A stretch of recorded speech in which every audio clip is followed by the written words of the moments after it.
our next speaker today. He is the Chief Communication Officer.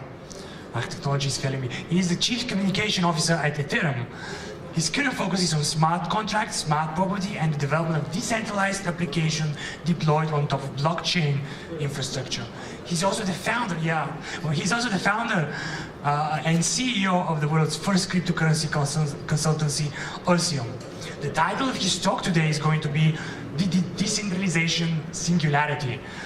Please help me welcome to the stage Mr. Stephan Tual. Thank you.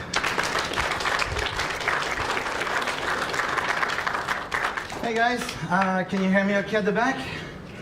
Yeah? All right. What is Ethereum? I think first it's important to understand why we've been trying to build this, and I will help explain what it is and how it works. So why did we spend the last 11 months working day and night on this platform? Well, let's take a practical example. Who here uses Facebook? Yeah, come on. I know there's more people that use Facebook than that. You guys are just ashamed. Everybody's got a Facebook account. I know it. So when you go on Facebook, you log into a remote server, and in practice what that means is you're asking permission to log on to the server and understand what's going on with your friends, with your data. And the only time you actually use a device that you can trust, which is really your laptop or your mobile phone, it's only for the purpose of displaying that data and nothing else. So we think that's a fundamentally broken model. It's also a model whereby you provide an awful lot of power to the person who runs that centralized platform. And we're seeing an acceleration in centralization around the globe with services like TaskRabbit, for example, where you can outsource some little task to someone who goes and works for $5 an hour to make it happen. But also, you know, in things like Dropbox, obviously, that stores pretty much all your files and everything you ever own, including your kids' pictures. And your bank, of course, and this is where, you know, Bitcoin truly shines, is you have an alternative to a centralized banking system. The Bitcoins are yours to keep, they're yours to lose, but they're under your control. And what Ethereum is trying to achieve is extend that mechanism to everything that can be mathematically represented. Absolutely anything that can be put into a computer algorithm can be decentralized. So it's also important for people that are developers. How many developers in the audience today? Quite a few, actually. So if you're a developer, and I'm sure you've used the App Store to try to upload your application to Apple stuff, and what you found out was that A, they want money, and B, they can pull your application at any time without giving any explanation as to why they did that. It's their domain, they do whatever they want. And we also think that's a broken model. And then from a privacy perspective, I'm sure you've heard of that experiment with Facebook changing people's timelines to see if they could change their mood throughout the day by displaying happy news or sad news. Now, I think that's wrong too. But again, who's going to fight against Facebook, right? They're so big, they're in full control of their environment. And from a security perspective, it's also a broken model because you end up in a situation where you have this very small surface of attack, which is, say, a web server, and you can then have mechanisms such as denial of service attacks to go and take that site down. So a centralized model is a model with a very small surface of attack for hackers, makes it easier to break in, really. I'm not going to get into the privacy loss because of monetization model, but I'm pretty sure you understand that when you use a product that's free, you are actually the product. So what is Ethereum? It's a 100% open source platform to build, so it's for developers, to build and distribute decentralized applications. Applications that have no middlemen whatsoever, entirely peer-to-peer application.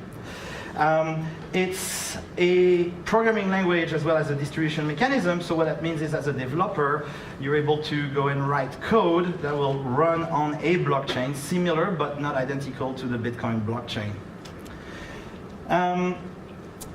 It's dark. It's darker than dark. Actually, it's pitch black dark. It's deep packet inspection proof, and we're very conscious of, you know, things like the recent NSA scandals and the Snowden revelation, and we're doing everything we can to make our network as dark as possible to protect your information and your funds from prying eyes. I'm not here to ask you for money. That's the good news. So, you know, you can come back if you're leaving. We've raised $18 million in a pre-sale crowdfunding type exercise, similar but not identical to something like a Kickstarter. We're the second largest crowdfunding project in the world today. So how do I build on Ethereum if I'm a developer, or even if you're not a developer? I think this stuff will be a little bit familiar. Well, you have technology that is instantly recognizable, HTML and JavaScript. So you have this HTML and JavaScript bundle, which represents your front end of your application that's distributed on a BitTorrent-like network. And that's talking via JavaScript APIs to Python, Lisp, or Go, a series of programming languages that execute on the blockchain via a distributed virtual machine that we are building. So the goal here is to make something that's incredibly difficult to do well, which is decentralized consensus at scale, which Bitcoin does very well for currency and money, but to do it for absolutely everything else, and to do it in a way so that any web developer can go and build one of those decentralized applications in 1 week flat. So how does it work? So I'm sure you now understand what blockchain technology is after the presentations from this morning and yesterday if you were present. It works in a similar way. You have this decentralized consensus model where everybody has a vote as to what the truth is. On the Bitcoin network, it's about what's your balance and how much balance everybody has. On the Ethereum network, it's the results of computations that are executed on every computer, and people agree that 2 + 2 = 4, for example. So you have this model whereby you can guarantee that the results that are coming out of the Ethereum network are always true. And it's called a singleton if you're into math, and it's the first time there's one that's created at that scale, the world scale. The applications themselves, we call them contracts, and they're basically little pieces of code, little scripts that execute on the blockchain, independent of any human contact. They can send money, they can receive money, but they can also talk to other contracts and make other contracts do things. So it's not limited to just finance. And they're basically independent agents on a network that's by definition almost impossible to take out. So that has some interesting implication vis-a-vis, dumb AIs and things like that. Those are literally little independent agents. They earn money, they lose money, and as long as they make money on the network, they keep on living. The technology stack, because that's going to come up in the Q&A, so I'm going to try to preempt it. The first thing people say about Ethereum is, well, that's not going to scale. It's not going to work. It's too much data. You can't put the entire web on a blockchain. And that's true. We can't. So what we've done is we created a series of technologies. So Ethereum for the consensus at scale, the blockchain, so to speak, and those intelligent agents on the network. We have Swarm, which is not to be confused with the other crypto project called Swarm. That's just our code name for a distributed, decentralized storage layer, very similar in nature to BitTorrent, if you're familiar with that. And you can use that to store your big files, your movies, your music, your text, and you reference the Swarm files from the Ethereum contract. So you don't need to store all the data onto the blockchain. And then for things like negotiations between either human actors or machine to machine or machine to human, we have something called Whisper. Whisper is a peer-to-peer, completely dark messaging mechanism, and it allows you to do things like, for example, negotiating the price of an option. So when I say I wanted to sell this gentleman over there an option, I will say I'll give you £10, you say 15, I say 11, we agree on 12.5. That doesn't need to be recorded for all eternity on the blockchain. That can be something between us, but what we want to do is take the output of that transaction and place it on the blockchain where it's there for all eternity, and people can confirm that this transaction did indeed take place. Use cases, anything you can think of. It's a programming language. So what can you do with Java? Well, that's exactly the same thing with Ethereum. But there are some particular elements that are quite relevant to Ethereum. So, for example, you could have smart contracts between two people. A typical contract, say, in the crypto space would be a multi-sig address. So, 3 out of 4 people can spend the funds on an account. That's really basic stuff. With Ethereum, you can do things like 3 out of 4 people can give an authorization for X amount, and then in the subsequent week, a percentage of that amount will be distributed to person X, Y, Z. It doesn't matter. It's completely flexible. It's a programming language.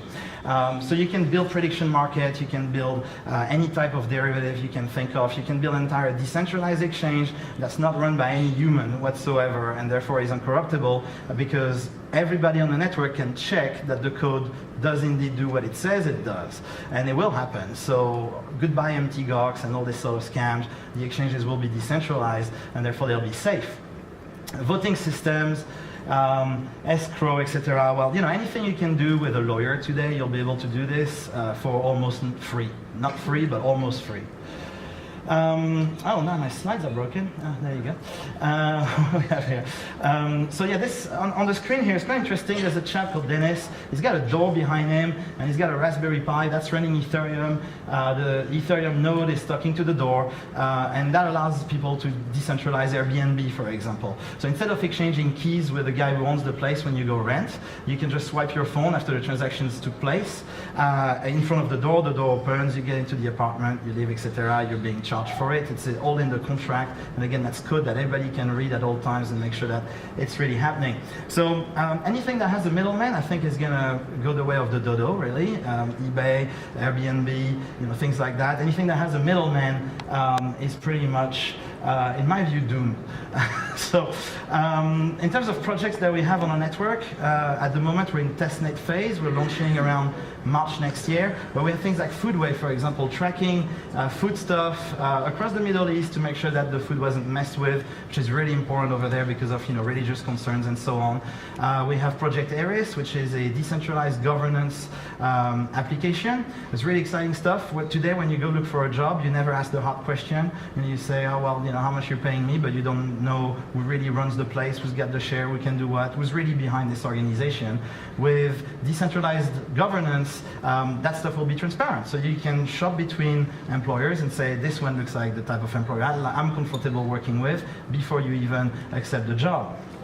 We have things like CubeSpawn, which is a self-replicating cube model for the heavy industry. So you got 5 cubes. If one of them dies, any 4 of the 5 cubes can recreate the missing cube.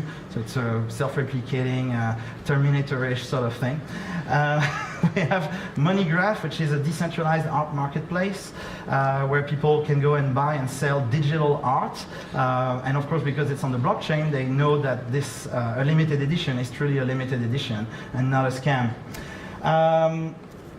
We got some attention from Paul Brody, is the head of mobile innovation at IBM. What they've done is they forked our code to try to implement Ethereum as part of the Internet of Things. So they're thinking the Internet of Things cannot take its full form today because it's centralized. When you have 10 billion devices, it's going to be hard enough to send updates to doorknobs. When you have 100 billion devices, it's going to be financially impossible to do so unless it's decentralized.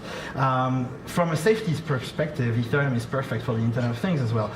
If you have a centralized system, we've all been victims of hacks or things like eBay losing their passwords and God knows what else. If your car is driving down the highway 100 miles per hour and your car has a computer in it that tells it the speed it's at, if that speed changes to 0 miles per hour abruptly, you're dead. And that's a little bit of a problem for people who manufacture smart cars and things like that, because centralized models, again, are weak from a security perspective. Decentralized model, not so much. So that could be a good opportunity to implement Ethereum in things like cars and homes and things like that. Right, the other thing that you have when you have a ledger like the Ethereum network with smart contracts attached to it is you got the perfect mechanism to issue shares. Now I've bought an Oculus Rift, this virtual reality headset you can buy on Kickstarter a year ago. I bought one for about, I think, £450.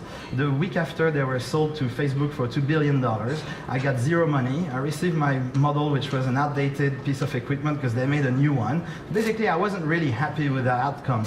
And sometimes people even only get a t-shirt on Kickstarter, and that's it. With Ethereum, you could issue proper shares. So shares that can have dividend in your business model. And I think that's a much, much better way to do a crowd sale today on the internet.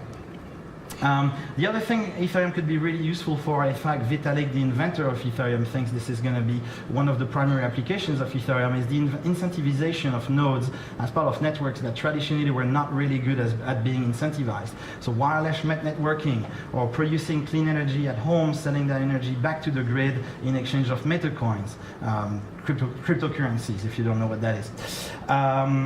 And rewarding people for actions in the physical world, so basically earning a token, a loyalty point, so to speak, every time you're checking a particular location. Ethereum is really, really good for that sort of stuff. The other thing that Ethereum is useful for is bringing reputation back into financial model, especially in the peer-to-peer lending or the lending market.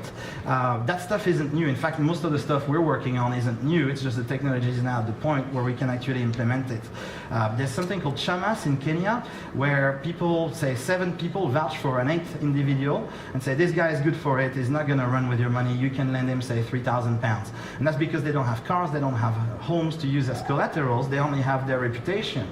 And what happens if they default on the loan is that they lose their reputation with the 7 individuals that just happen to be the guy where they, the guy who owns the house where they sleep, or the lady who's actually cooking their food at night because they live in a little village. And that model is applicable only to small communities at the moment as part of, say, those chamas.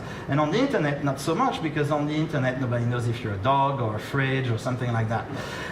So with Ethereum, you can bring that reputation model back by having a decentralized reputation system across multiple services. Decentralized eBay could have your reputation, but that could work towards your decentralized Airbnb reputation, and then the two together could be used as a collateral for a loan on a decentralized lending network, whatever it might be called. Finally, there's DAOs. That one is a little bit more long-winded. How am I doing on time? Good? All right. So DAOs, is Mike Hearn here, actually? Hey, Mike. So I always use your example from the Turing Festival in Vienna, where you were presenting and you talked about DAOs. And that's a great example, is this idea that in the future we're more likely to have self-driving car than clean energy. In fact, the cars already exist. They're in Palo Alto somewhere driving around.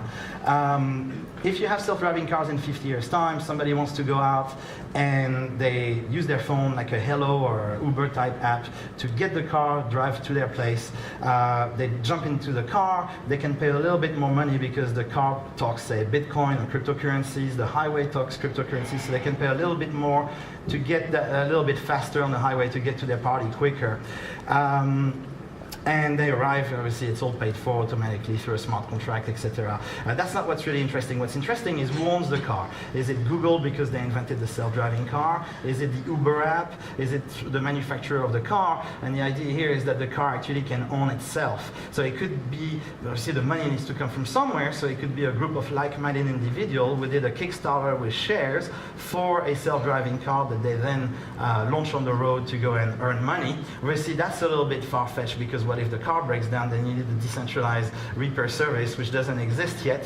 But it's applicable to software today. And that's what Ethereum does very well as well. A completely autonomous software agent that can take specific action to try to earn the maximum profit. So for example, you could have a decentralized storage service where an Ethereum contract relocates its storage layer from Amazon to Rackspace based on the price of the megabyte today between those two places. Or you could have an Amazon Mechanical Turk type mechanism where a contract asks people if a picture is beautiful or if it's ugly, and reward people with those meta coins if they tell the truth based on statistical analysis, etc. You just eliminate the outliers, and you know who's a good actor, you know who's a bad actor, and now you have a computer that can tell if something's beautiful or is ugly, and nobody can stop that computer because it's on the blockchain, which I think is pretty neat. What does it look like? Can somebody put the projector a bit more in focus, actually, because it's barely readable? Is that possible to adjust focus?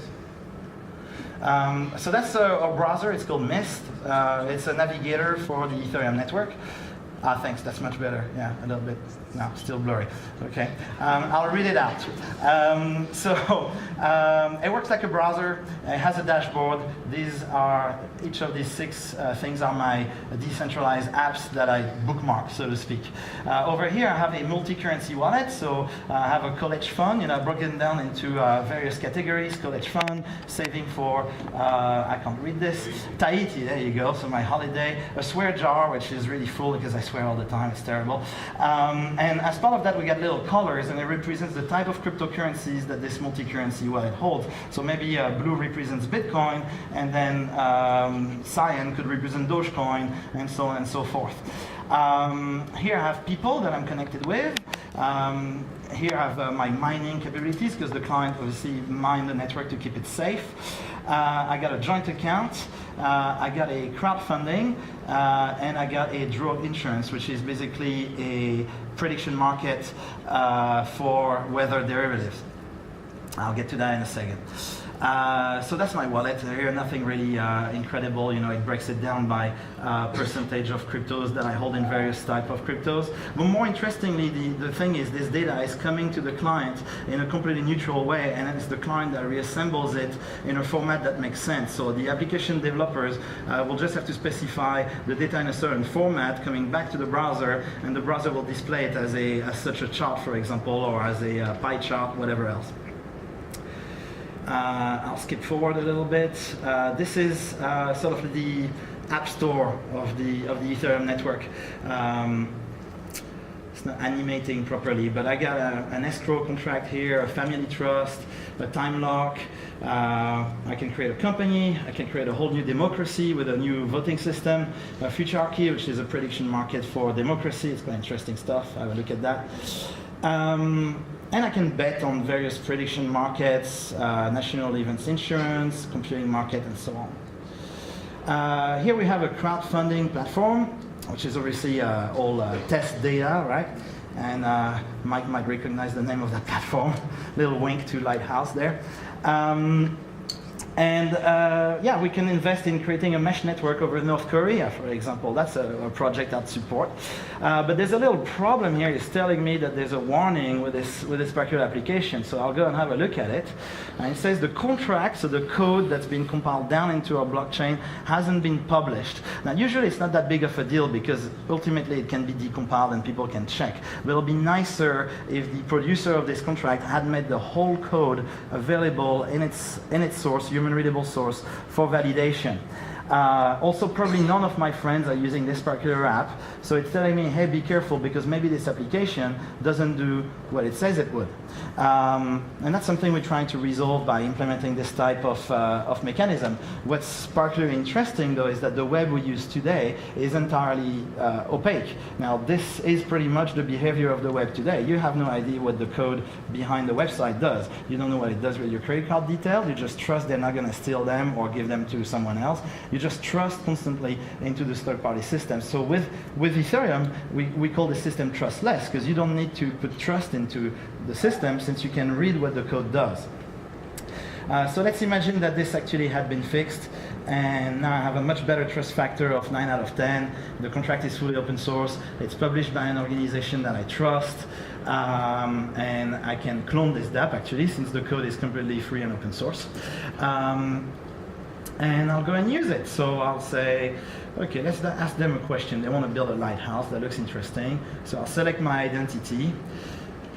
Again, I don't have to give my real identity. I can use any identity I want. Now, unfortunately, the display is not working very well, so you can't see the selection screen. But with Ethereum, you can create an identity that's going to represent you across all the decentralized services that you use, or you can create a completely fake identity that's just a throwaway account for doing whatever you want. So in this case, I'll use this little bike store identity that I have.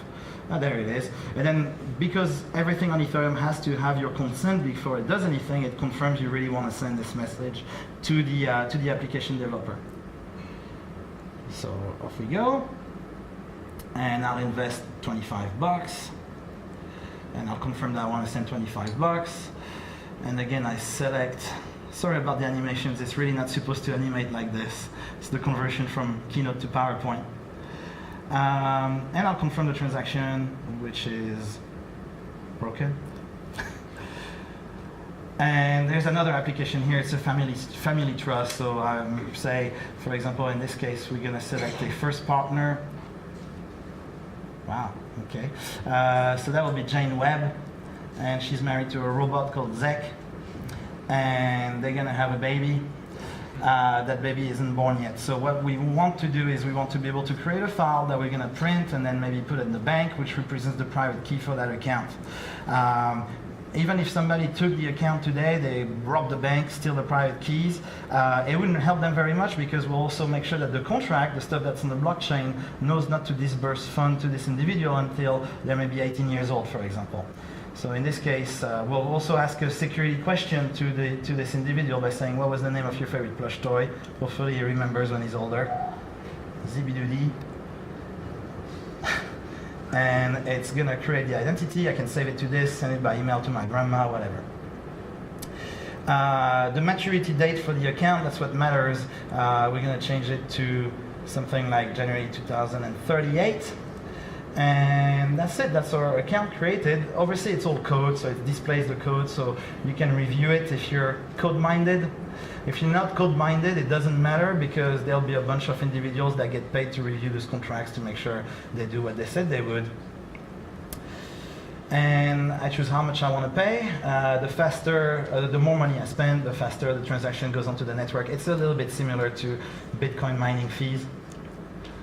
It's publishing the contract. And I have a joint account, and now I can vote on stuff with, so Zek can actually vote with Jane on various things. So they can decide to buy 5 BTC at the current market price, which would trigger a contract that does just that.